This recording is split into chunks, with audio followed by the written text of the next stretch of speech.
귀한 찬양 감사합니다. 우리 이런 시기라 그런지 또 연주가 더 마음에 막 와닿는 거고 위로가 되는 것 같습니다. 우리 개인적으로 은사 있는 분들 이 자리에 많이 계시니까 마음에 감동이 있을 때 언제든 신청하시면 저는 강요하지 않습니다. 그래서 여러분들의 마음 담긴 연주 찬양 늘 기다리고 있으니까 함께 고백했으면 좋겠습니다.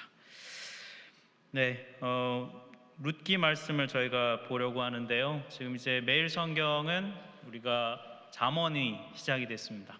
아마도 하나님께서 저희에게 이제 잊어먹지 말라고 복습하라는 의미에서 잠언 말씀 이번 달, 다음 달 아마 2달 연달아서 저희가 묵상을 하게 되는 것 같아요. 그래서 개인적인 묵상은 잠언으로 가시고 주일 설교 말씀에서는 저희가 당분 몇 주간을 룻기 말씀을 좀 보려고 합니다. 우리 지금 구약 통독반 우리 바이블 클래스 하면서 룻기를 제가 이렇게 보고 하면서 지금 이 시기에 우리에게 주시는 하나님의 말씀이 이 룻기 가운데 있지 않을까라는 좀 마음의 감동이 있었어요. 그래서 저희가 한 4주간, 5주간 정도 해서 룻기 말씀을 함께 좀 같이 나누려고 합니다. 오늘은 첫 시간으로 룻기 1장 말씀을 보려고 해요.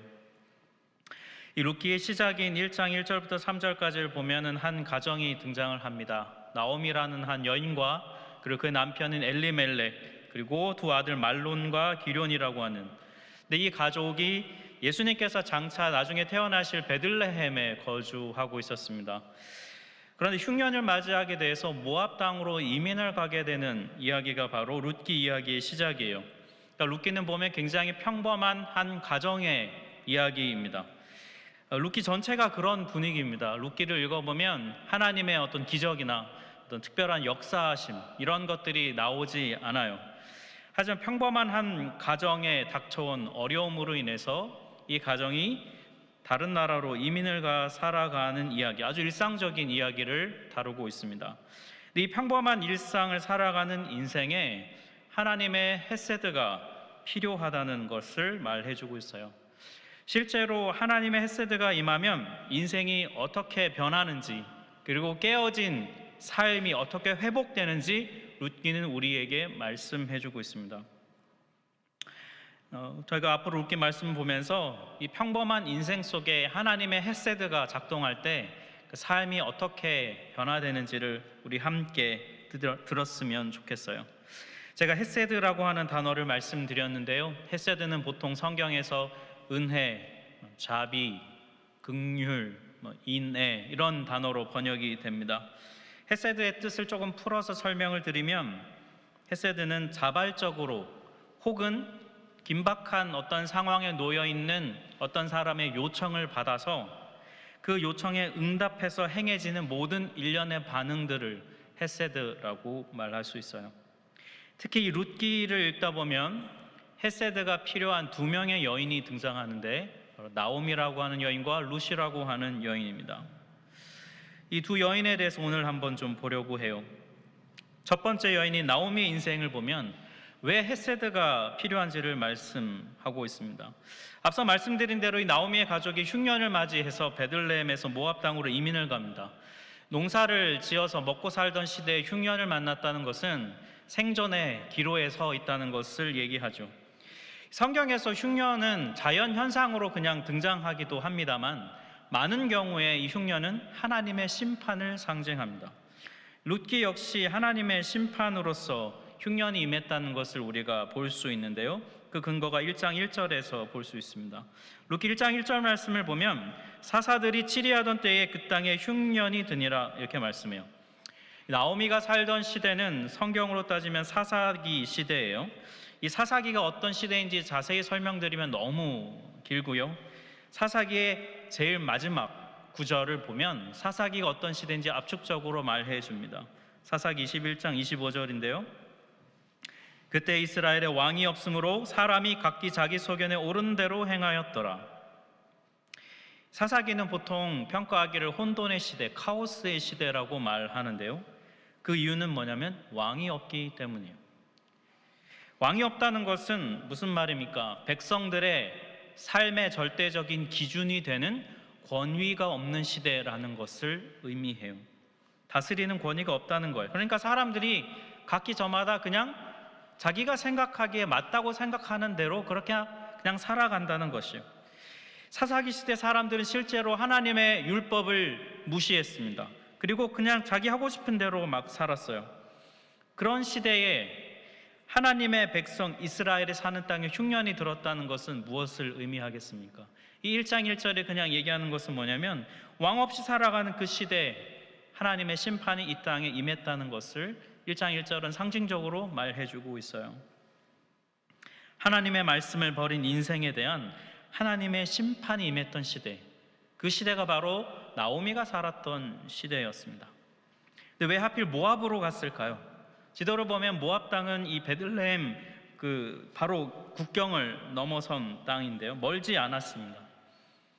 그리고 아마도 추정하건대 당시의 모압은 이스라엘에 비해서 좀 더 안정된 국가 형태를 갖추고 있었을 것으로 보여져요.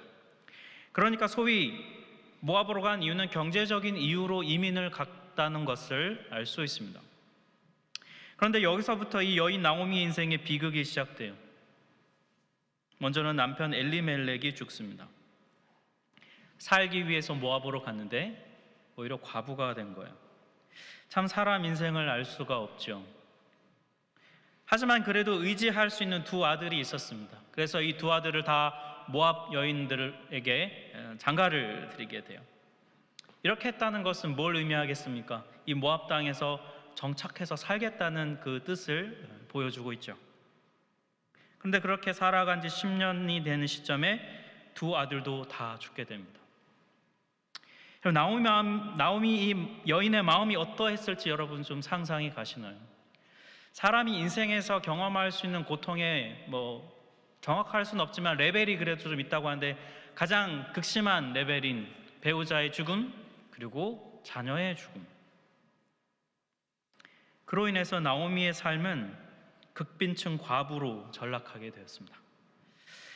여러분, 이런 나오미의 삶은 당시 사사시대를 사는 하나님의 백성인 이스라엘의 삶을 대표적으로 보여주는 한 단면이에요. 나오미라는 이름의 뜻이 뭐냐면 기쁨이란 뜻입니다. 즐거움이란 뜻을 갖고 있어요. 근데 나오미는 자신의 이름처럼 살 수가 없는 것이죠. 오히려 슬픔과 고통이 가득한 인생입니다. 게다가 나오미가 원래 살았던 마을이 아까 말씀드린 베들레헴이라는 마을이잖아요. 베들레헴이라는 이 지역의 뜻이 뭐냐면 오늘날로 얘기하면 빵집, 떡집 이런 뜻입니다. 근데 떡집에 흉년이 들어서 먹을 것이 없다는 것이 무엇을 얘기하겠습니까? 의도하는 대로 살지 못하고 있는 시대라는 것을 말해주고 있다는 거예요. 인생이 그렇게 흘러가지 않는다는 것이죠. 사사기 시대는 이런 시대였습니다. 하나님께서 살라고 허락하여 주신 그 땅에서 누리면서 살지 못하는 거예요. 이민 가서 살아보려고 애썼지만 과부가 되어서 큰 어려움에 빠지게 되었습니다.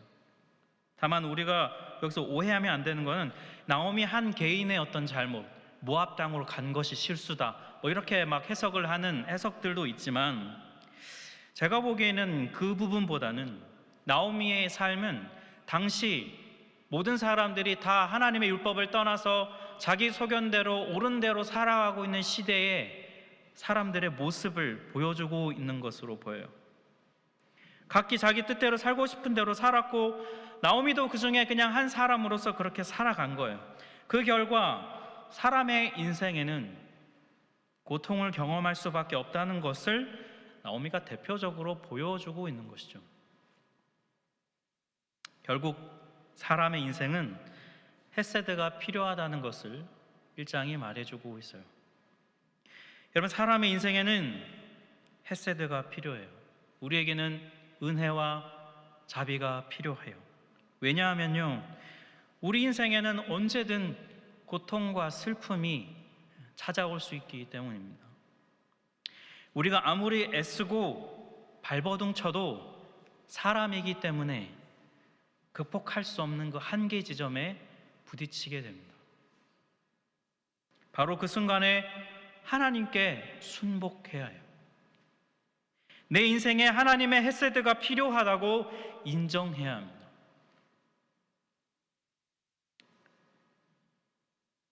우리의 삶을 볼 때 우리도 그런 한계 지점에 부딪힐 때가 있습니다.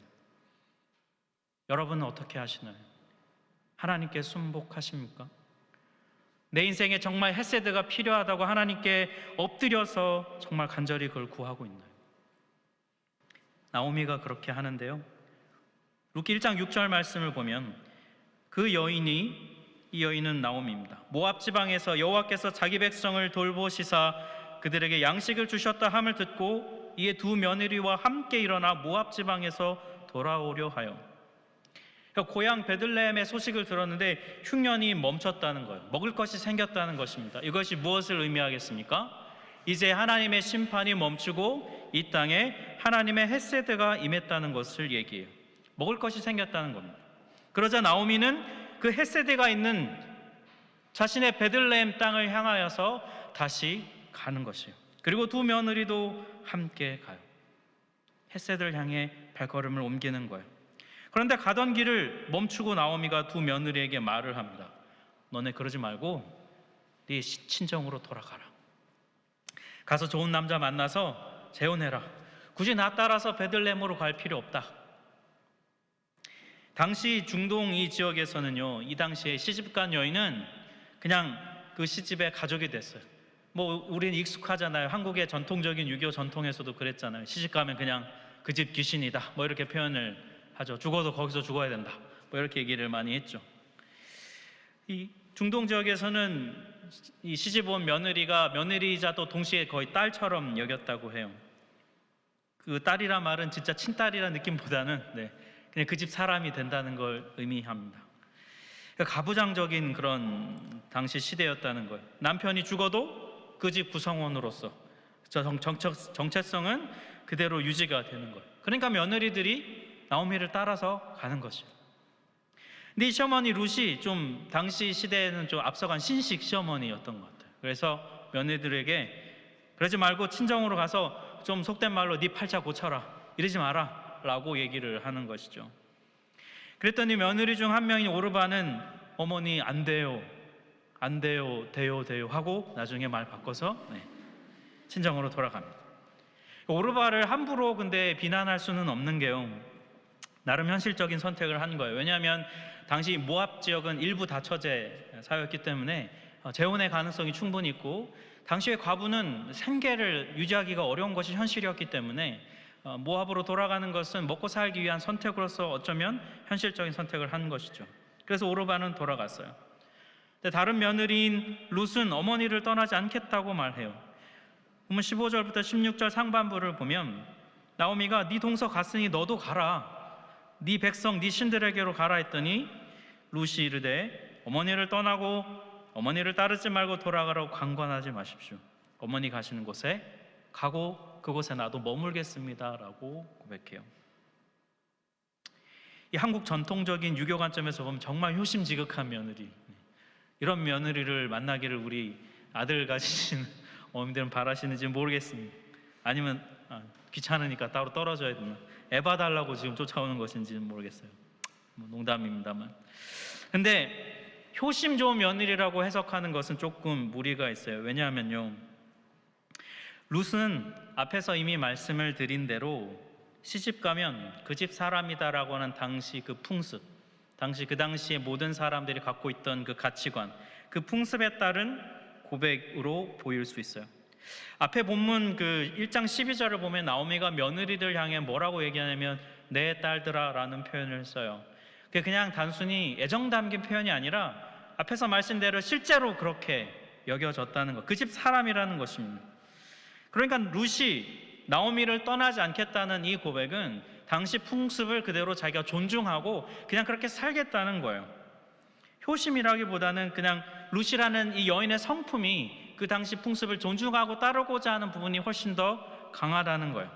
근데 여기에 룻이 한 걸음을 좀 더 나아가긴 해요.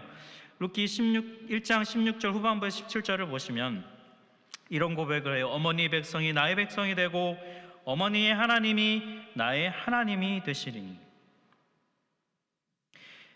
우리가 기억해야 될 게 뭐냐면요, 이 룻이라는 여인은 모압 출신입니다. 모압은 분명히 룻은 자라면서 모압 지역의 그 다신교의 배경하에서 자랐을 거예요. 다신교는 뭐냐면 신을 믿는데 여러 신을 동시에 믿는 거예요. 가족 신이 있고요, 부족 신이 있고요, 그다음에 그 지역을 다스리는 지역 신이 있고요, 나라를 다스리는 국가와 민족 신이 또 있어요. 그래서 여러 신을 동시에 함께 믿는 그 배경하에서 룻은 자랐어요. 그런 다신교 배경을 갖고 있는 룻이 여호와 유일신을 믿었던 나오미 집안에 시집을 왔다면 여호와를 어떻게 받아들였을까요? 아마도 가족신으로 받아들였을 확률이 높습니다. 나오미 집안 역시 모압 땅에 거주하면서 10년, 20년 살아가다 보면 자연스럽게 모압 지역 사람들의 그런 종교관에 동화되어 살았을 확률이 아주 높아요. 앞에서 말씀드린 대로 사사기 시대이니까요. 그러니까 지금 나오미 집안과 그 다음에 그 집에 시집온 룻은 다신교적 배경하에서 그런 형태로 여러 신을 믿으면서 여호와를 믿었을 확률이 아주 높습니다. 그런데 지금 나오미가 다시 베들레헴으로 돌아가겠다고 하는 것은, 그리고 그 나오미를 따라서 룻이 베들레헴으로 가겠다고 하는 것은 뭘 의미하냐면요, 자신들이 가지고 있던 다신교 신앙을 버리겠다는 것을 의미해요. 야훼 하나님만 믿는 유일신 신앙을 받아들이겠다는 결단이에요. 왜냐하면 나오미를 따라 베들레헴으로 가면 거기선 그렇게 살아야 하기 때문입니다. 그래서 이렇게 말하는 겁니다. 어머니 하나님이 나의 하나님이 되신다. 여러분, 이런 관점에서 보면 룻의 선택이 굉장히 신앙심이 깊고 여호와 하나님을 이 여인이 특별히 막 사랑해서 여호와 하나님을 믿기로 결단해서 갔다고만 보기는 좀 어려움이 있어요. 왜냐하면요, 오히려 룻은 자신에게 주어진 그 삶을 받아들였습니다. 풍습을 따라 어머니를 따라 베들레헴으로 갔을 때 자신의 삶에 일어날 변화가 무엇인지 알지만 그것을 받아들였어요. 그래서 오히려 억지로 이끌려가기보다는 그 삶을 적극적으로 선택하고 그 속에서 살아가고자 하는 한 여인의 선택과 결단인 것이죠. 물론 룻에게는 다른 선택지가 있었습니다. 오르바처럼 돌아갈 수 있었어요. 앞서 15절의 말씀을 보면 나오미가 이렇게 표현합니다. 나오미가 또 이르되 네 동서는 그의 백성과 그의 신들에게로 돌아가네. 여기서 보면 그의 백성과 그의 신들이라는 표현이 나오죠. 당시 사람들에게는 삶과 종교가 분리될 수 없었어요. 통합된 사회 삶을 살았습니다. 룻은 이것을 선택할 수 있었습니다. 어쩌면 이게 훨씬 더 본인에게 유리한 선택이었을 거예요. 이 선택한다고 해서 어느 누가 비난하지 않았을 것입니다. 룻이 새로운 남자를 만나서 새 인생을 살 것이냐, 아니면 주어진 관습을 따라서 노년이 된 시어머니를 따라서 낯선 땅 베들레헴으로 갈 것이냐, 이 두 선택 갈림길에서 룻은 후자를 선택했어요. 그리고 이 선택은 자연스럽게 자신이 그동안 믿었던 모압의 신이 아니라 여호와 하나님을 믿는 이 선택으로 나아가게 됐던 것이죠. 그런데 하나님께서 룻의 이 선택과 결단을 귀하게 여기셨습니다. 왜냐하면요, 룻의 이 선택이 헤세드를 경험할 수 있는 길이었기 때문이에요. 룻은 나오미를 따라서 베들레헴으로 가는 삶이 무엇을 의미하는지 잘 알고 있었을 것이에요. 이방 여인이지요. 게다가 과부였어요. 베들레헴에서 살아갈 때 어떤 코스트를 지불해야 하는지 룻은 알고 있었어요.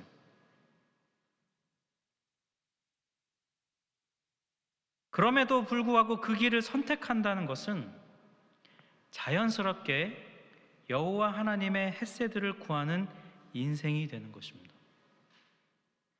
설교 초반에 말씀드린 대로요, 당시 사사기 시대는 여호와 신앙이 무너진 시기였습니다. 형식적으로는 여호와 하나님을 믿는 신앙이 있었지만 실제 살아가는 삶의 모습 속에서는 다 율법을 무시하고 영적으로는 무질서한 시대를 살았습니다. 그런 시대 속에서 한 이방 여인이 시어머니를 따라서 헤세드를 필요로 하는 삶으로 들어오고 있는 거예요. 하나님 보시기에 이게 어떻게 보였겠습니까? 당신께서 선택한 이스라엘은 여호와를 버리고 다신교 신앙으로 가고 있는데, 선택받지 않은 한 이방 여인이 자신의 품으로 들어오고 있는 거예요. 하나님께서 어떻게 이 여인에게 헤세드를 베풀지 않으실 수 있겠습니까? 사랑하는 성도 여러분, 우리도 헤세드가 필요한 인생을 살고 있지 않습니까? 이 자리에 계신 분들 적어도 제가 아는 한 다 헤세드가 필요한 분들이에요. 하나님의 자비와 긍휼과 인애가 필요하지 않은 분들이 없습니다. 신방하고 만나보면 다 돈 문제, 진로의 문제, 미래의 문제, 자녀들의 학업 문제 신경 쓰지 않을 수 없는 그런 분들이 제가 알기로 이 자리에 없습니다. 우리 인생이 만약 그렇다면 오늘 말씀에서 우리에게 권면하는 것은 두 가지예요. 첫 번째는 내 인생에도 헤세드가 필요하다는 것을 인정하라는 것입니다. 나오미가 다시 베들레헴으로 돌아가는 것은 이제 자기 힘으로는 도저히 버틸 수 없다는 것을 인정하고 헤세드가 필요한 삶을 향해 인정하고 받아들이고 그로 나아가는 것이죠. 하나님의 자비를 구하고 그 품으로 들어가는 것이죠. 두 번째, 오늘 말씀이 우리에게 권면하는 것은 그 헤세드가 정말 필요하다고 인정된다면 실제로 그 삶으로 나아가기로 결단하고 거기로 가라는 것입니다. 룻은 자기 자신 스스로의 힘으로 다시 삶을 새롭게 할 수 있는 선택이 그에게 놓여져 있었습니다. 그렇게 할 수 있었어요. 하지만 오히려 용기 있게 헤세드를 향하여 베들레헴으로 이 여인이 나아갔어요. 헤세드를 선택했습니다. 그리고 그 삶을 향해 결단하고 용기 있게 나아갔어요. 이 두 여인의 삶이 앞으로 어떻게 흘러갈까요? 우리 이제 앞으로 이 헤세드가 필요하다는 것을 인정한 나오미, 그리고 스스로 자기의 힘으로 삶을 세우는 것이 아니라 헤세드가 자신의 삶을 이끌어주지 않을까라는 기대감을 갖고 믿음으로 나간 여인 룻, 헤세드를 선택한 룻, 이 두 여인의 삶을 하나님께서 어떻게 일하시는지 우리는 보게 될 것입니다. 이 평범한 한 가정에 일어난 이 일을 통해서 우리의 모습을 볼 수 있기를 원합니다. 그리고 우리 또한 이 삶 속에서, 우리의 삶 속에서 헤세드가 필요하다는 것을 인정하고 헤세드를 향해 발걸음을 내디딜 수 있는 우리가 되기를 간절히 소망합니다. 우리 같이